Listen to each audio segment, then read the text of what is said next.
नमस्कार दोस्तों, मैं हूं एलपी रंजन।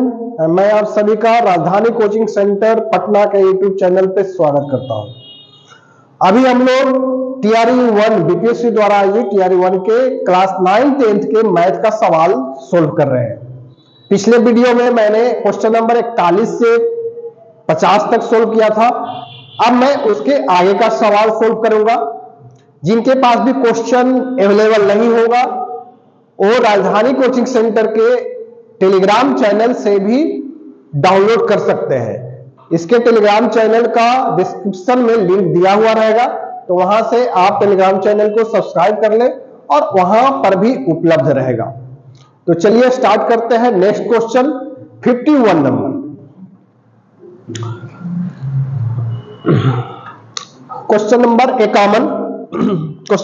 51 कहता है स्थान ए तथा स्थान बी एक राजमार्ग, दो प्लेस है ए और बी पर 100 किलोमीटर की दूरी पर स्थित है। इन दोनों के बीच की दूरी क्या है? 100 किलोमीटर है। मैं पढ़ते जाऊंगा शॉर्ट में। एक ही समय में एक कार ए से और दूसरी बी से चलना शुरू करती है। एक ही समय में एक कार ए से तथा एक दूसरी कार है बी से चलना प्रारंभ करती है।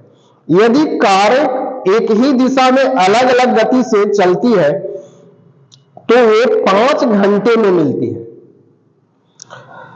एक ही दिशा का मतलब क्या हुआ?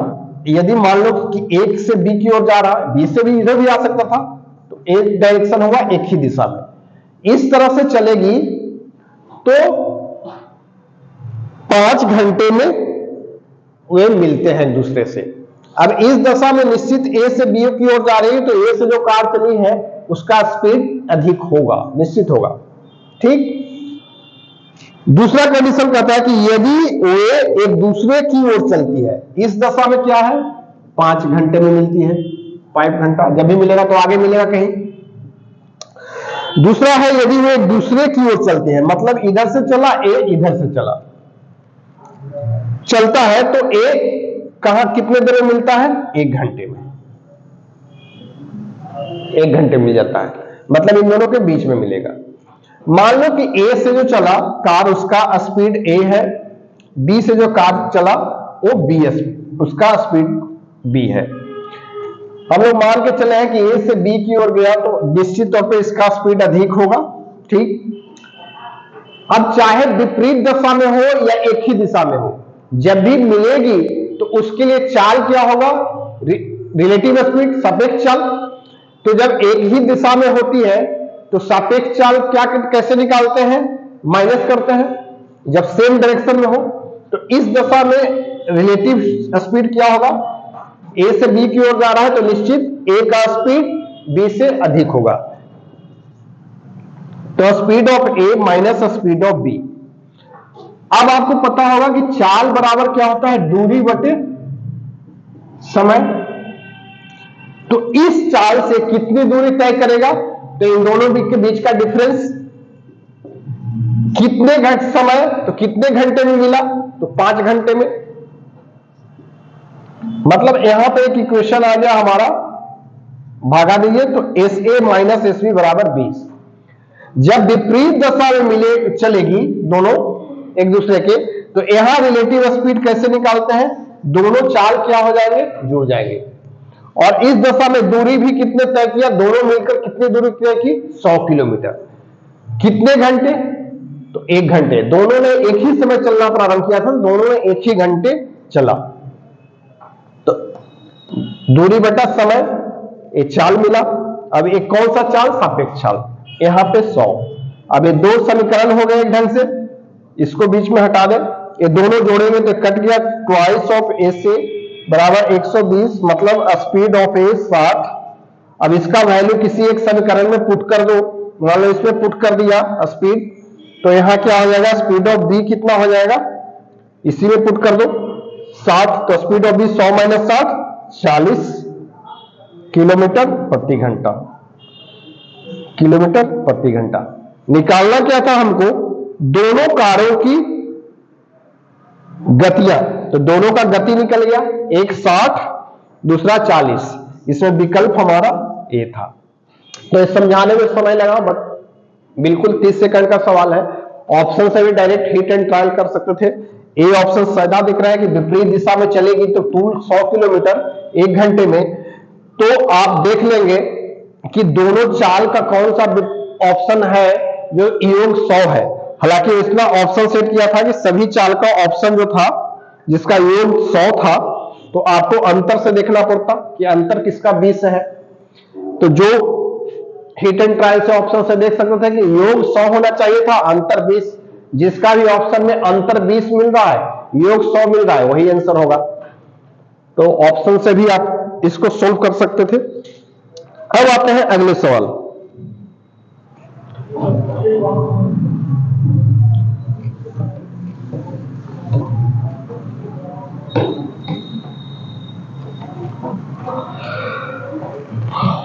Question number 52। करा दो धन पूर्णांक संख्याओं, टू पॉजिटिव इंटीजर के वर्गों का योग 306 है यदि बड़ी पूर्णांक संख्या का वर्ग छोटी पूर्णांक संख्या का 5 गुना है। मान लो दो वर्ग पूर्णांक, एक x है एक y है, एक बड़ा लेते हैं, मान लो x y से बड़ा है। तो प्रश्नानुसार क्या कर रहा है, इन दोनों के वर्गों मतलब स्क्वायर ऑफ दी, एक क्या होना चाहिए 306। दूसरा कह रहा है छोटी पूर्णांक, दूसरा कंडीशन है यदि बड़ी पूर्णांक संख्या का वर्ग, बड़ी पूर्णांक संख्या का वर्ग x को बढ़ा लिए हैं, छोटी पूर्णांक संख्या का 25 गुना है, मतलब x स्क्वायर इक्वल टू क्या होगा 25। ये दो इक्वेशन मिले, दो कथन के अनुसार स्टेटमेंट है। अब एक तो तरीका है कि आप पूरा प्रोसेस से चलो, पहले समीकरण में एक्स स्क्वायर का मान यदि रख दे यहां पे, तो क्या बन जाएगा 25y प्लस वाई स्क्वायर 306, मतलब y square plus 25y minus 306 equal to 0। ये द्विघात समीकरण हो गया, क्वाड्रेटिक इक्वेशन हो गया। इसको यदि सोल्व करेंगे, देखिए मैं ब्रेक कर रहा हूं, और प्लस 34, हाँ प्लस 34 शॉर्ट में कर दे रहा हूं -9। इन दोनों का प्रोडक्ट क्या होना चाहिए 306 माइनस माइनस आ रहा है योग 25। तो यहां पर y इक्वल टू होगा, ये शॉर्टकट है क्वाड्रेटिक सोल्व करने का, 34 साइन चेंज हो जाता है मतलब -34, और भागा जो स्क्वायर है उसके कोफिशिएंट यहां पर 1 है, तो भागा 1 करेंगे तो 1 ही रह जाएगा, a9 2 निगेटिव नहीं होगा क्योंकि धन पूर्णांक है। तो y क्या मिला 9। हमको निकालना क्या था यहां पे, हाँ उन दोनों संख्याओं का अंतर। तो y 9 हो गया, तो यहां से x भी निकालना होगा, दूसरे में पुट कर दे, मतलब क्या हो गया x स्क्वायर बराबर 25 गुने 9। तो x बराबर ये दोनों का अंडर रूट कर देंगे, 25 गुने 9, 5 गुने 3 15। तो एक संख्या 15 हो गया, x बड़ा नहीं था, और ये 9 अंतर जो हो गया वो 15 माइनस 9 6 होगा। तो ये तो प्रोसेस है, प्रोसेस से भी फास्ट आप कर सकते हैं, अदरवाइज ऐसे भी सोच सकते थे, थोड़ा हिट एंड ट्रायल, उसमें भी थोड़ा सा दिमाग चाहिए। दोनों के वर्गों का योग 306 है, तो 306 से छोटा सूत्र में परफेक्ट स्क्वायर नंबर कौन सा है, तो 306 से छोटा पहला परफेक्ट स्क्वायर नंबर 289, और 289 किसका है 17 का वर्ग। तो एक यदि 17 स्क्वायर होता मतलब 289 हो गया, तो y यहां पे क्या होता, 289 घटा दे तो 11 6 17, तो एक परफेक्ट स्क्वायर नहीं है, तो ये तो कंडीशन नहीं होगा। अब 17 से पहले सोचे 16 का स्क्वायर 256, तो 256 घटा दें इसमें से, तो ये हो गया 0 50, क्योंकि 16 का स्क्वायर 256 और 50 306, मतलब y जो होगा हमारा ये भी परफेक्ट स्क्वायर नहीं है, क्योंकि 306 दोनों मिलाकर जो आना चाहिए, दोनों पूर्ण वर्ग संख्या परफेक्ट स्क्वायर नंबर का, तो 50 परफेक्ट स्क्वायर नहीं है। इसी तरह से यदि देखें कि पीछे की ओर करते जाए, 15 का स्क्वायर 225, तो a 225 हो गया, कितना जो है कि 306, तो 81, मतलब a 9 का स्क्वायर है, ये 306 हो गया, मतलब एक संख्या हमारा 15 हो गया और दूसरा क्या हो गया 9 हो गया। तो हीट एंड ट्रायल है, तो कुछ लोग हीट एंड ट्रायल से भी ऐसे कर सकते हैं। बेसिक प्रोसेस से भी बहुत ज्यादा समय नहीं लगेगा, हीट एंड ट्रायल से भी ट्राई कर सकते हैं। तो यहां मिल गया कि एक 15 और एक 9 है। आप इस समीकरण में पुट करके सेटिस्फाई भी करा सकते हैं यदि इस कंडीशन सेटिस्फाई हो रहा है कि नहीं। पहला तो संतुष्ट हो रहा है, दूसरा में देख लीजिए, यदि 15 का स्क्वायर किए तो 225, 25 गुणे 9 225, कहेंगे दोनों समीकरण संतुष्ट करना चाहिए, तो संतुष्ट हो रहा है, इसका मतलब एक नंबर 15 है, दूसरा 9 है। अगले सवाल की ओर चलते हैं।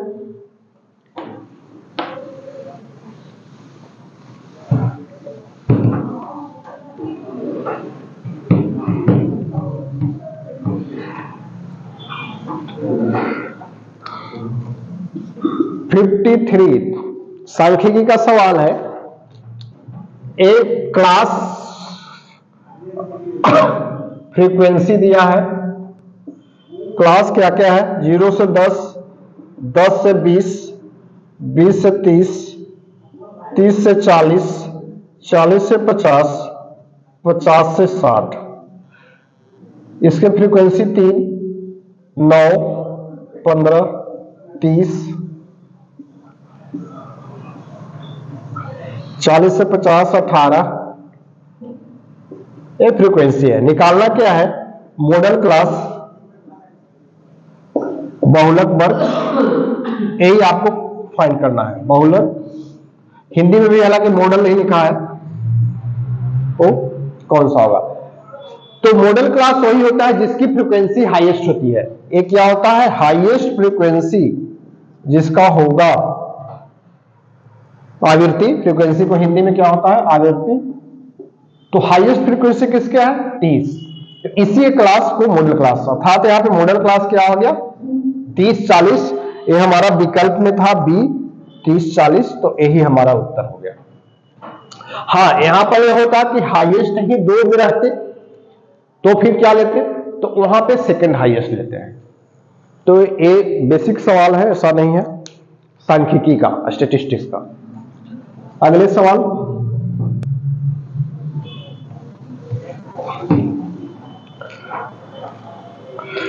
चौवन नंबर। एक चतुर्भुज एबीसीडी के विकर्ण एसी, कोई चतुर्भुज है, मान लो ए बी सी डी, इसका विकर्ण एसी तथा डीबी बिंदु ई पर इस प्रकार प्रतिच्छेद करती है कि ए अनुपात एसी 1:2 है और बी अनुपात ईडी ये 3:6 है। बी अनुपात ए 1:2 हुआ और ए 3:6, तो 3:6 का मतलब ही क्या हो गया? 1:2।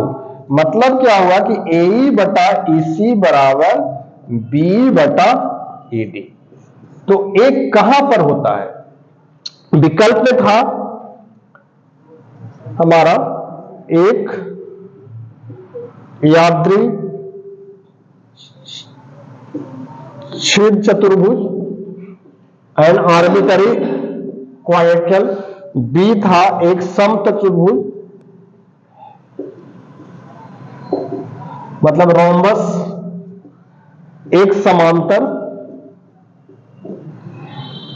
चतुर्भुज मतलब पैरेललोग्राम, और डी और ई तो वही है, डी उपयुक्त में से एक से अधिक, ई में उपयुक्त में से कोई भी नहीं।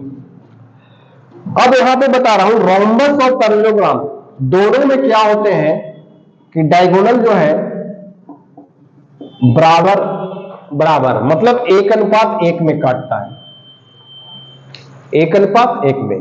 तो ए तो होगा नहीं, आर्बिट्ररी क्वाड्रिलेटरल भी नहीं होगा, मतलब स्वैच्छिक यादृच्छिक चतुर्भुज, वो कॉन्क्लेव भी हो सकता है, कॉन्केव भी हो सकता है।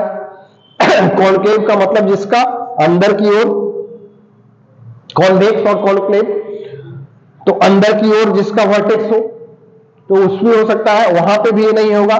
सिर्फ ट्रेपेजियम में एक कंडीशन जो होता है, ये ट्रेपेजियम में मतलब समलंब चतुर्भुज में क्या होते हैं कि समलंब चतुर्भुज में जो है विकर्ण एक दूसरे को समान अनुपात में काटते हैं, समान अनुपात में काटते हैं। तो दोनों का अनुपात समान है, इसका मतलब ये जो चतुर्भुज होगा वो किस प्रकार का होगा, समलंब चतुर्भुज होगा और ट्रेपीजियम होगा, और विकल्प में ट्रेपीजियम नहीं था तो यहां पे उत्तर हमारा क्या होगा, उपयुक्त में से कोई भी नहीं, जो ई विकल्प दिया हुआ रहता है। कई लोग इस पे कंफ्यूज कर सकते हैं, लेकिन ये तो बिल्कुल नहीं होगा, क्योंकि ट्रेपीजियम इस तरह से भी हो सकता है, ट्रेपीजियम माफ कीजिएगा, चतुर्भुज इस तरह प्रकार का भी होगा, और यहां तो होगा ही नहीं ये चीज।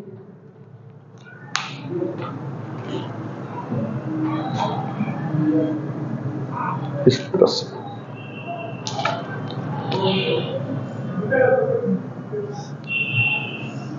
चार है भुजा, 1 2 3 4 5 बन गया था, तो इस तरह से होगा, तो यहां तो बिल्कुल नहीं होगा। अब आते हैं अगले सवाल की ओर।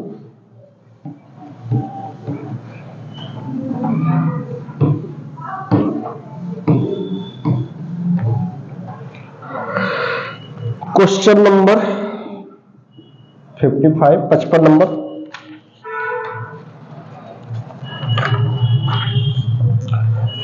दो संख्याएं इस प्रकार ज्ञात कीजिए कि पहली का 3 गुना दूसरी का योग 142 है। मान लो x और y दो संख्या है, कोई भी मान लिया खुद से, कह रहा है इस प्रकार यदि पहली का 3 गुना और दूसरी का योग कितना है, 142 है।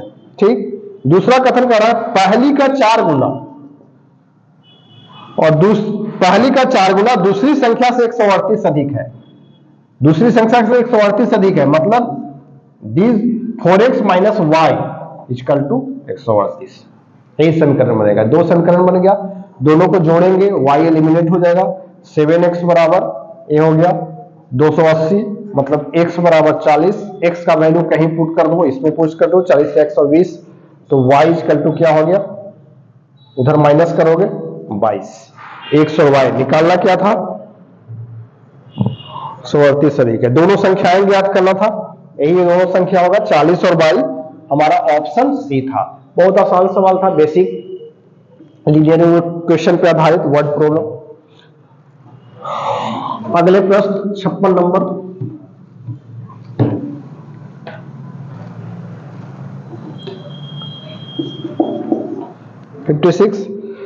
कह रहा है यदि दो बिंदुओं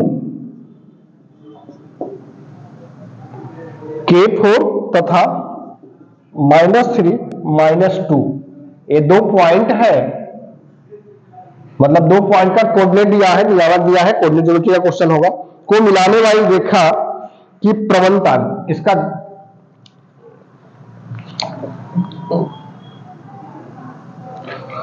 स्लोप ग्रेडियंट भी बोलते हैं, क्या दिया हुआ है, 1/2, तो K का मान है क्या होगा। अब देखिए स्लोप 2 पॉइंट लाइन ज्वाइनिंग, यदि एक पॉइंट हो जिसका कोऑर्डिनेट x1 y1 हो और एक दूसरा पॉइंट जिसका कोऑर्डिनेट x2 y2 हो, तो यहां स्लोप बराबर क्या होता है हमारा, y2 माइनस y1 बटे x2 माइनस x1। तो ये जिनको याद है ठीक है, जिनको नहीं याद है आप नोट कर लीजिएगा। अब स्लोप दिया हुआ है, अर्थात स्लोप क्या हो गया हमारा, जिसको m से सूचित करते हैं, y2 माइनस y1 बटा x2 माइनस x1, यही स्लोप दिया हुआ प्रश्न के अनुसार क्या, 1/2। अब इसको यहां से ले y2 क्या हो गया, -2 minus y1 4, x2 -3 minus k, यही हो गया। अब यहां क्या हो जाएगा, -3 क्रॉस मल्टीप्लाई करेंगे, माइनस के इक्वल टू, ये क्या होगा -6, गुना क्रॉस करें तो -12, के को उधर लगा, के बराबर 12 में से 3 9, इसका मतलब के का मान जो हमारा होगा 9, विकल्प हमारा सी। यही तो पूछ रहा था कि के का किस मान के लिए के का क्या मान होगा कि इन दोनों पॉइंट को जोड़ने वाली रेखा का स्लोप 1/2 हो। तो के का मान यदि 9 है तो इन दोनों बिंदुओं को जोड़ने वाली रेखा का स्लोप 1/2 2 होगा। कोऑर्डिनेट का सवाल था। अगले सवाल की ओर चले।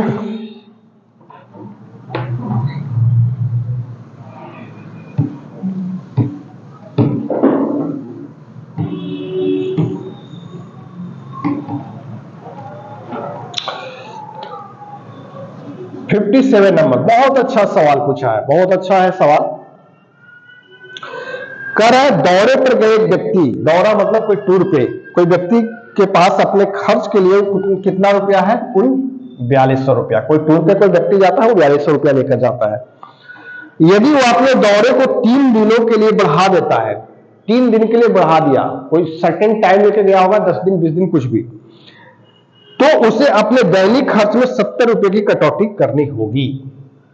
तो दैनिक एक दिन के खर्च में 70 रुपए का कटौती करना पड़ेगा। मान लो कि वो एक दिन के लिए गया होगा, तो पर डे उसका खर्चा कैसे निकालोगे? पर डे एक्सपेंडिचर जो होगा वो क्या करोगे? 4200 माइनस 4200 बटा एक्स, यही होगा। प्रतिदिन दिन से भागा कर देंगे तो एक दिन का खर्चा निकल जाएगा, यही होगा। तो इसका मतलब क्या हुआ? पहले तो मैं बेसिक तरीके से बता रहा हूं, लेकिन इसका एक शॉर्टकट है बहुत अच्छा, जो बहुत लोग नहीं भी बताते हैं।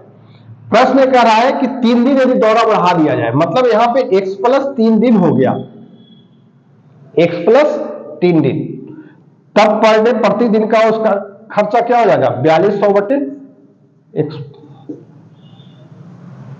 x plus 3। और ये जो प्रतिदिन खर्चा है इससे कितना कम है? 70। मतलब यहां पे समीकरण जो होगा 4200 बटा x माइनस 4200 बटा x प्लस 3 इक्वल टू 70। अब इस समीकरण को या तो कैलकुलेट करो, क्वाड्रेटिक बन जाएगा, द्विघात समीकरण, तो प्रोसेस से चलोगे तो लंबा जाएगा, या तो फिर ऑप्शन से पुट करो। जैसे ऑप्शन था आपके पास दिया हुआ इसमें प्रश्न में, ऑप्शन जो दिया है 14 बी 12 सी 16 और डी और ई तो वही होता है उपयुक्त में से एक सभी। अब ऑप्शन से चलिए 14 पुट करते हैं, तो ये 14, ये तो कट जा रहा है, 14 3 42 300, 14 3 17 ही नहीं कटेगा, तो यहां पे इंटीजर्स नहीं आएगा, चलो ये नहीं होगा। 12 पुट करते हैं तो 12 से होता है 12 3 36, कटता है कि नहीं? 6 12 पचे 12 3 36 हो गया, 6 42, 12 पचे 60, 350 हो गया। और यहां 12 3 15, इसको माइनस करेंगे यदि 15 दूनी 30, 12 12 8, ये दोनों का अंतर 17 आ रहा है, तो ए हमारा 12। लेकिन कुछ लोग तो चलो ऐसे कहते हैं कि ऑप्शन, यदि ये रहता कि 12 इन तीनों में से कोई भी नहीं रहता विकल्प, तो वहां पे उत्तर उपयुक्त में से कोई नहीं होता। अब आपके पास विकल्प नहीं है, तो चलो कुछ लोग तो पुटिंग मेथड से यहां दिखाते हैं यदि विकल्प सामने है, लेकिन 12 नहीं रहता, 12 की जगह 10 रहता और कोई भी सेट करते तो ये संतुष्ट नहीं होता समीकरण। तब तो आपके पास एक ही विकल्प था कि इसको पूरा सोल्व कीजिए, और सोल्व कीजिएगा तो क्वाड्रेटिक बनेगा, देखिएगा नीचे एलसीएम क्या होगा? गुणनफल होगा, तब तो ऐसे में आपको समय लग जाएगा। इसको मैं सोल्व नहीं कर रहा हूं, आप सोल्व कीजिएगा, एक्स का मान आएगा। मैं शॉर्टकट इसका बता रहा हूं, इसका जो दूसरा मैं पहले नहीं शॉर्टकट बताया, अब समझना। और किस तरह के कॉन्सेप्ट पे बेस्ड है क्वेश्चन, ये बहुत शॉर्टकट मेथड। डे था दिन, और पर डे एक्सपेंडिचर, प्रतिदिन का दैनिक खर्चा। कितने दिन बढ़ा? 3 दिन बढ़ा, तो उसको दैनिक खर्चा में कटौती कितना हुआ? एक दिन बढ़ रहा है, प्रतिदिन के खर्चे में कटौती 70। अब और 3 दिन यदि बढ़ जाता, 3 की जगह 6, तो 140। अब यहां पे क्या है कि क्रॉस मल्टीप्लाई करते देखते चलना है, जहां पे 4200 आ जाएगा वही होगा। यहां पर कोई भी एक कर लो, दोनों तरफ क्रॉस करोगे बराबर ही आएगा। 14 3 42, 420 ही आ रहा है, इधर से भी 420, हमको चाहिए था 4200। अभी हमेशा नहीं, खुद आइडिया हो जाएगा।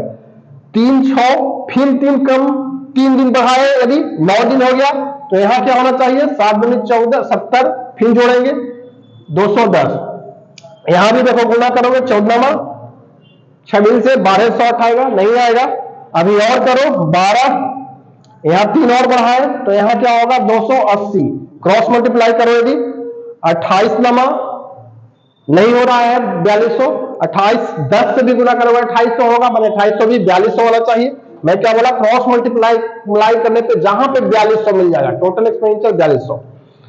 15 किए, 3 दिन और बढ़ाए तो यहां कितना जुटेगा 70, 350। यहां देखो क्रॉस मल्टीप्लाई करके 350 गुने 12 करो, पहले 10 से करो, 3500 हुआ और 360 4200। यहां पे आप गुना करोगे तो 280 गुने 15 भी 4200 आ जाएगा, और 12 गुने 350 भी 4200। अब एक और कि बार बार गुना करके चेक करने में भी समय, वो आपको खुद आइडिया हो जाएगा थोड़ा सा सही। अर्थात जो ओरिजिनल दिन था, मूल दिन जो उसको टूर का था वो 12 था, और 3 दिन बढ़ाने पे उसका दिन 15 था। हमको पूछ क्या रहा था आपको कि मूल अवधि क्या था, मूल अवधि क्या था, तो ए क्या हो गया 12। ये जो क्वेश्चन है किस कॉन्सेप्ट पे बेस्ड है मैं बता रहा हूं। एक टाइम एंड डिस्टेंस में क्वेश्चन आता है, समय एवं दूरी में, बहुत फेमस है आजकल। जब से टीसीएस एसएससी का एग्जाम ले रहा है उसके बाद से इस पैटर्न पे भी क्वेश्चन पूछा गया है कई बार। वहां क्वेश्चन इसी तरह का क्या रहता है, जैसे यहां टोटल खर्च दिया गया था, वो कहेगा कि कोई दूरी है, वो 400-500 किलोमीटर है या 600 किलोमीटर कोई दूरी है, उसको कोई नियत चाल से कोई व्यक्ति नियत समय में तय करता है। अब वहां भी कहेगा मान लो कि चाल को बढ़ा दिया 2 किलोमीटर प्रति घंटा, तो 1 घंटे समय उसका या 2 घंटे समय कम लगते हैं, तो उसका नियत चाल क्या था। तो यहां भी उसी तरह से लगाते हैं, यदि 2 घंटे समय बढ़ाता है 4 घंटे समय कम लगता है, तो इसी तरह से हम लोग करते जाते, 2 घंटे में 4 घंटे कमा, तो फिर 4 तो ये 8, और इसी तरह से क्रॉस मल्टीप्लाई करते जाएंगे। जहां पे क्रॉस मल्टीप्लिकेशन के बाद दोनों क्रॉस मल्टीप्लिकेशन बराबर आएगा, देखना ये जो दूरी दिया हुआ है इसके बराबर हो गया, वही आपका स्पीड और टाइम होता है। तो इस शॉर्टकट को ध्यान रखना, बहुत लोग नहीं भी बताते हैं इस शॉर्टकट को, और एक बहुत ही बेहतरीन तरीका है इस सवाल के लिए। मैं रिलेट भी कर दिया कि उसी कॉन्सेप्ट पे ये बेस्ड है जो टाइम एंड डिस्टेंस में अक्सर पूछा जाता है। अगले सवाल की ओर आते हैं।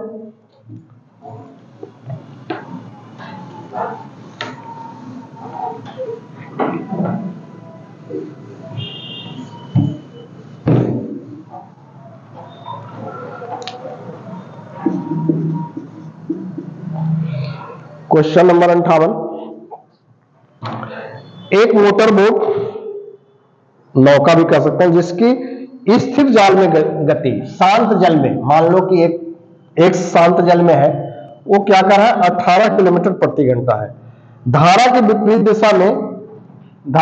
दिशा में 24 किलोमीटर की दूरी तय करने में धारा की दिशा में उसी स्थान पर लौटने की तुलना में 1 घंटा अधिक समय लगता है। जब वो धारा के विपरीत दिशा में चलता है तो उसको 1 घंटा अधिक लगता है, कब, जब धारा की दिशा में चलता है। तो ठीक है, निकालना है धारा की गति। धारा की गति को हम लोग y किलोमीटर प्रति घंटा मान लें। ये धारा की है, मैं लिखा नहीं हूं, और ये शांत जल में चाल है। चाहे धारा की दिशा में चले या धारा के विपरीत दिशा में चले, दोनों में दूरी कितना तय कर रहा है 24 किलोमीटर। डिस्टेंस कितना हो गया 24 किलोमीटर।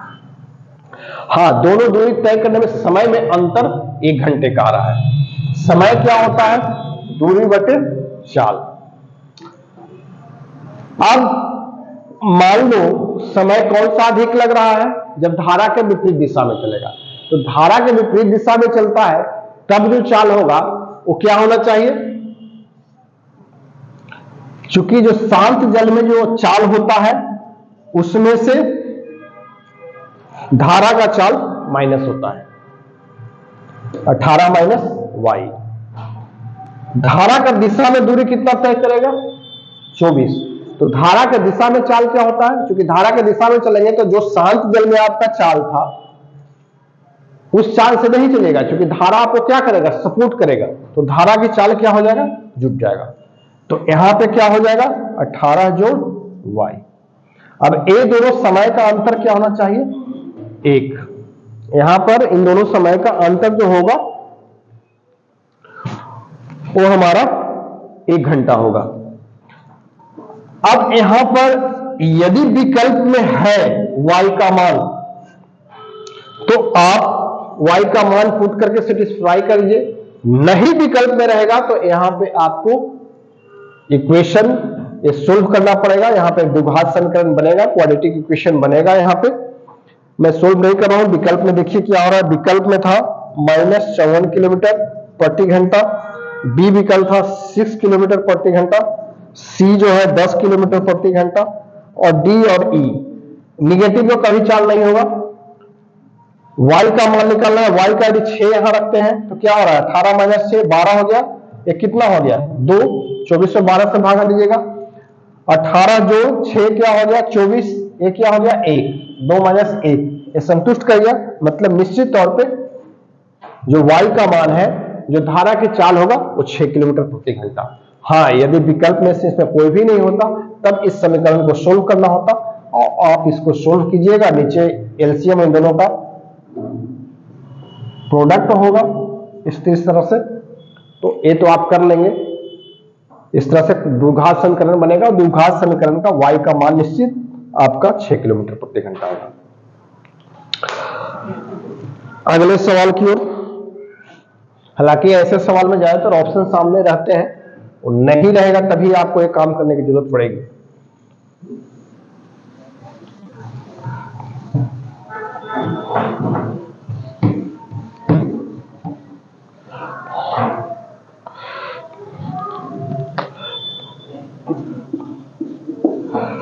क्वेश्चन नंबर 59 बहुत अच्छा सवाल है। बिंदुओं 6 - 6, 3 - 7 और 3 तीन बिंदुओं का कोऑर्डिनेट दिया है। से होकर गुजरने वाले वृत्त का केंद्र ज्ञात कीजिए। से होकर गुजरने वाले वृत्त का केंद्र ज्ञात कीजिए। ऑप्शन में यह है हमारा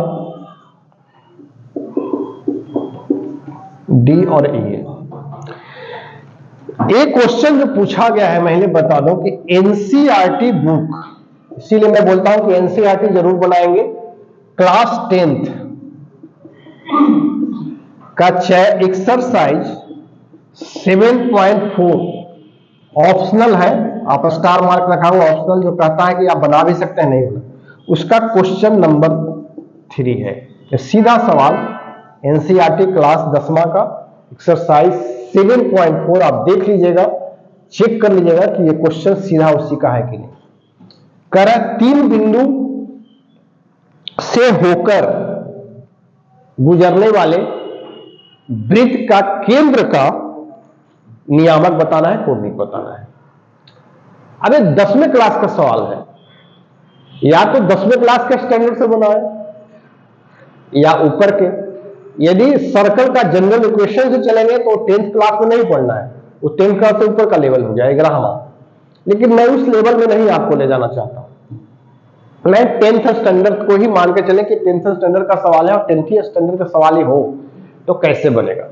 तो देखिए बेसिक तरीके से क्या बनेगा, क्योंकि समय में भी आपको दोनों में से टाइम टेकिंग सवाल है, इसमें समय लगना है। दोनों तरीके से जाएंगे, इसमें समय 1.5 से 2 मिनट आपको लग जाएगा।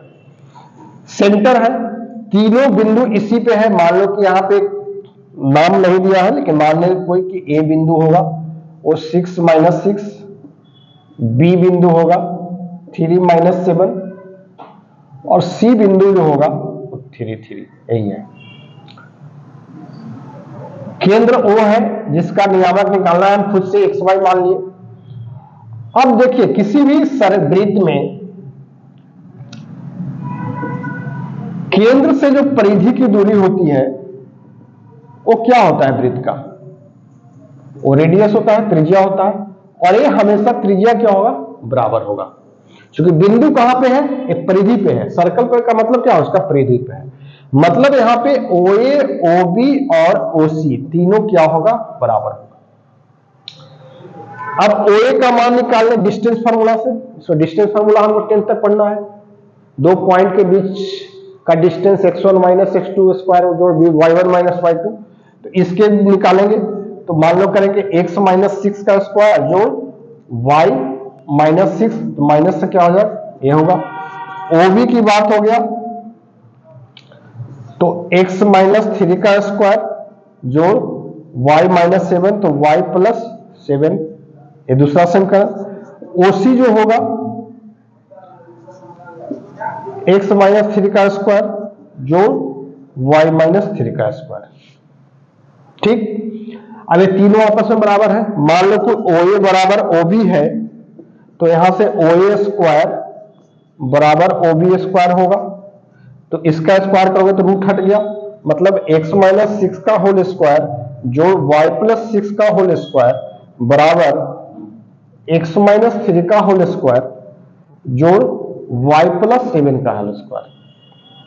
अब यहां इसको आप ब्रेक करो, a square minus 2ab 12x plus 36 y square plus 12 by plus 36, इधर करेंगे तो x square minus 6x plus 9 जोड़ y square plus 14y plus 49। अब देखिए क्या होगा, x स्क्वायर कैंसिल हो गया, y स्क्वायर कैंसिल हो गया। इधर क्या हो गया, x को एक साइड ले आए, यदि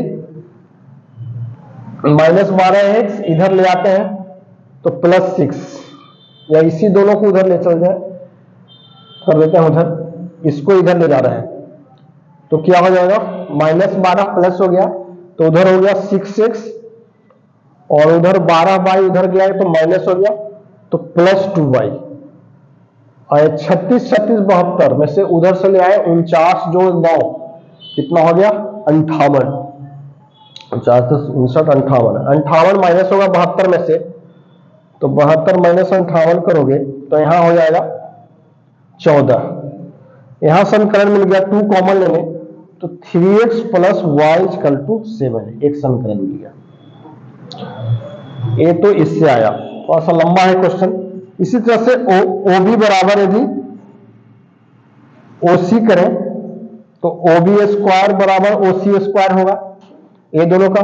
तो यहां पर x माइनस 3 का स्क्वायर जोड़ y प्लस 7 का स्क्वायर बराबर x माइनस 3 का स्क्वायर जोड़ y माइनस 3 का स्क्वायर। ये तो पूरा कैंसिल हो गया, यहां से हो गया y स्क्वायर जोड़ 14y प्लस 49 बराबर y square minus 6y plus 9। y square cancel हो गया, इसको इधर लाए तो क्या हो गया 20y, उधर चला गया तो क्या हो गया 49 माइनस 40, यहां से मिल गया y इक्वल टू माइनस 2, तो y इक्वल टू माइनस 2 हो गया, एक मिल गया। y का मान यहां पुट करें तो माइनस 2 पुट कीजिएगा, 3x बराबर क्या हो जाएगा, उधर जाके 9x बराबर 3। तो इसका कोऑर्डिनेट हम xy माने थे, मतलब x3 और y माइनस 2, हमारा बी विकल्प है, इसका उत्तर इसका बी होगा। तो ये थोड़ा लंबा सवाल था। आप यदि जनरल इक्वेशन जो सर्कल का है, जो 11th क्लास का है, वहां भी उससे भी चलेंगे तो वहां भी फिर पुट करना पड़ेगा, 3 इक्वेशन बनेगा, 2 का इक्वेट, तो वहां भी लंबा ही है, तरीका दोनों में लंबे है। ये सवाल समय लेने वाला था, मैं इस तरीके पे नहीं जा रहा हूं क्योंकि वो 11th स्टैंडर्ड का है, इसलिए ये थोड़ा बेसिक स्टैंडर्ड, क्योंकि क्लास भी 10वीं का है, का पूछा गया है क्वेश्चन। ये क्वेश्चन नंबर 59 था। Question number 60,